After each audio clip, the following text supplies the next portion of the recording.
Do you know what is one of the most damaging things in my life? When I tell myself to do something and then don't do it. That's why I decided to make this video on commitment and what it truly means. Hello, I'm David and thank you for being at my channel. So let's define the term first. Commitment is showing up consistently to something over an extended period of time. Okay, let me start with an example here. I recently fully committed to doing Brazilian Jiu Jitsu, which is a martial art. Unfortunately, I realized that during the fights, my dreads are in the way. So I have decided to cut them. I know that doesn't seem like a big deal, but I didn't really like short hairstyles on me back in the day. So to me, it actually feels like a commitment. I found when we are truly committed to something, we always have to make sacrifices, right? And it's those exact sacrifices that can really get the ball rolling for us. That's how we create momentum. And over the years, I learned to prioritize my momentum. Getting into it can be tricky sometimes, but once it's going, it's kind of easy to keep it alive because it is a self-reinforcing cycle.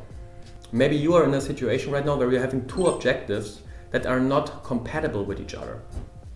Back in the day, for me, that was learning to sing and doing calisthenics. Calisthenics is a type of fitness where you use your body weight and you need an insanely strong core, as that is responsible for almost every exercise. But when I learned singing, the main objective was to be completely loose in my core, in my midsection. So those objectives were just not compatible with each other. Remember, when you say yes to one thing, you automatically say no to another thing. You know, you can have almost anything in this world, but you cannot have everything. I hope that makes sense so far. So let's look at your purpose, your career next, okay? Here it gets a little bit more abstract because we are sacrificing our present for a desired future. But it is the same game. The more you sacrifice and the stronger momentum you create, the more rewards you can reap in the end eventually. Yeah? I hear a lot of successful people say they don't like to go on holidays because they will lose all their momentum. And then they have to come back and have to get it going again. So, point number 1 of 5, sacrifice leads to momentum.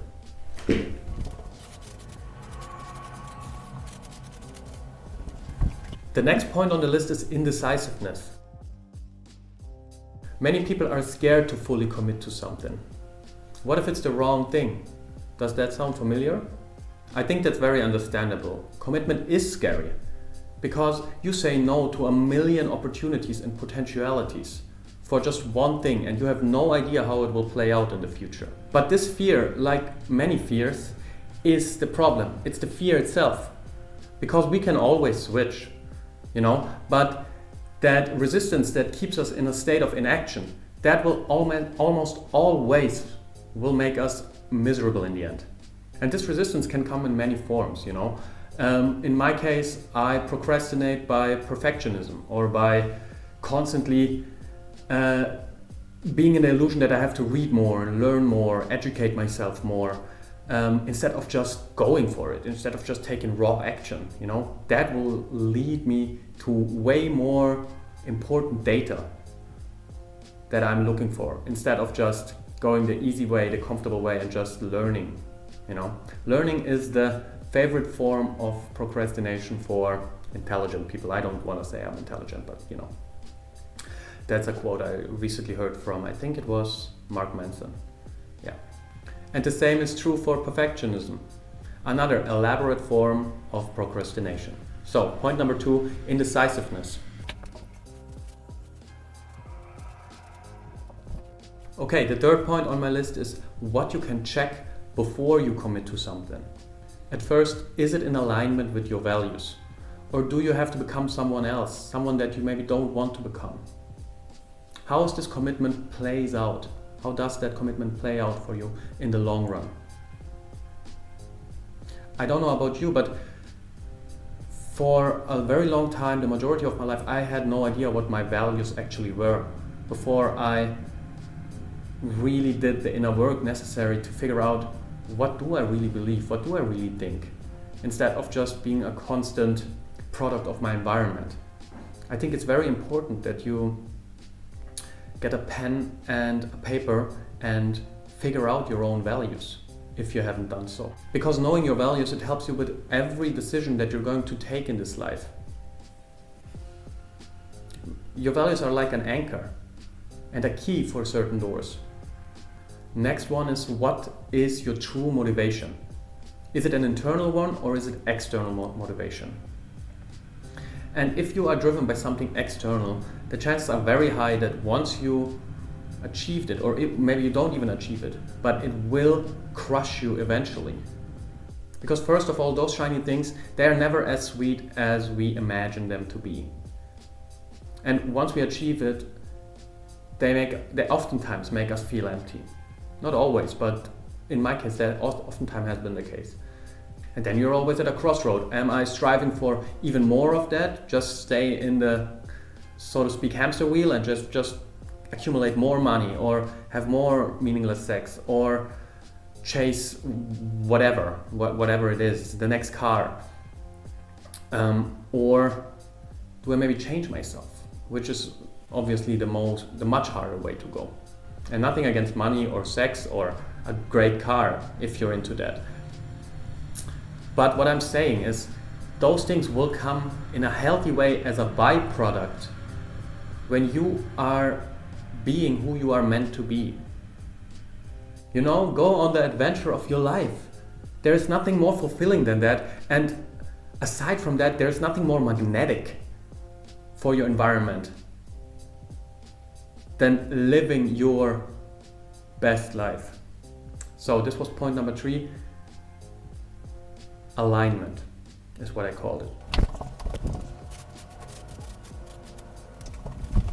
Alright, point number 4 is very practical. It's how you should go about your commitments.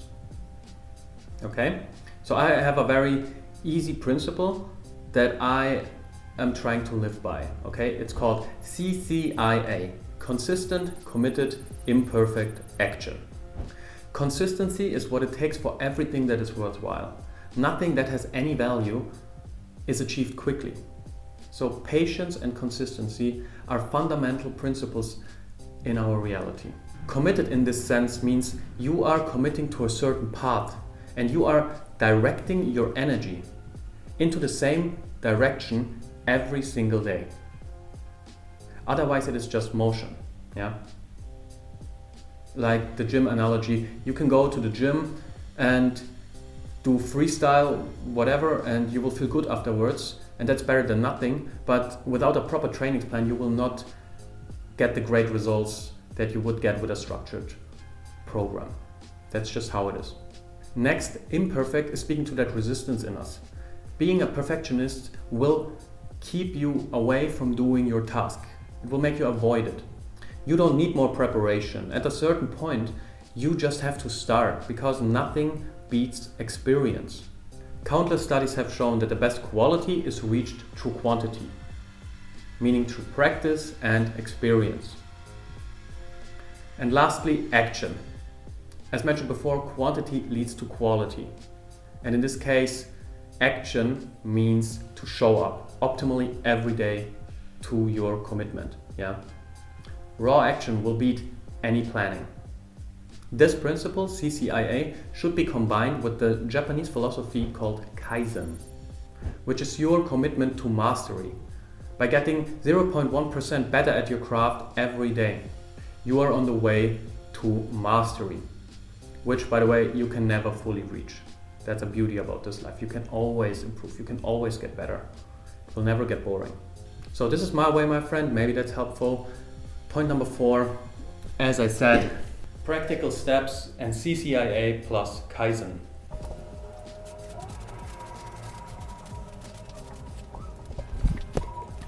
And the 5th point on my list is the other side, because there is definitely such a thing as overcommitment. Overcommitment oftentimes arises when we have a goal that we cannot let go of because we have put in so much time into it. Make sure that you not become a prisoner from your younger self, from the ideals of your younger self. Yeah? Free yourself, because you were a different person back then and you are wiser today. Or maybe you are on your purpose, but you just get overwhelmed sometimes.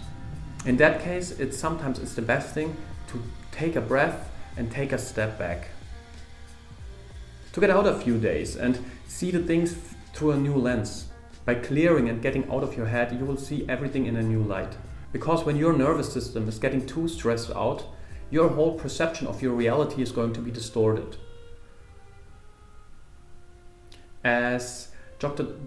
Joe Dispenza said, your personality is your personal reality. So always take care of yourself first. And another big thing is to be very conscious when you are making promises to yourself. Don't break the promises to yourself, because that will negatively impact your self-image, which is an illusion anyway, but you live in it, so don't prime it negatively. Yeah, don't create someone who's not showing up for himself or herself. Yeah? Make less promises if necessary, but if you say something to yourself, do it. You said it, you do it. That way you will become again in momentum. So, to round it up, there is a sweet spot when it comes to momentum. Philosopher Naval Ravikant said it very beautifully. When you can find the thing that feels like play to you but looks like work to the others, you found that sweet spot. Because then you can just work and enjoy it all the time. And no one can outwork you. You know, you will eventually be having so much more hours under your belt, and since you're enjoying all the time, it's self-explanatory. So the more we like what we're doing, the easier it is to be committed and to stay committed.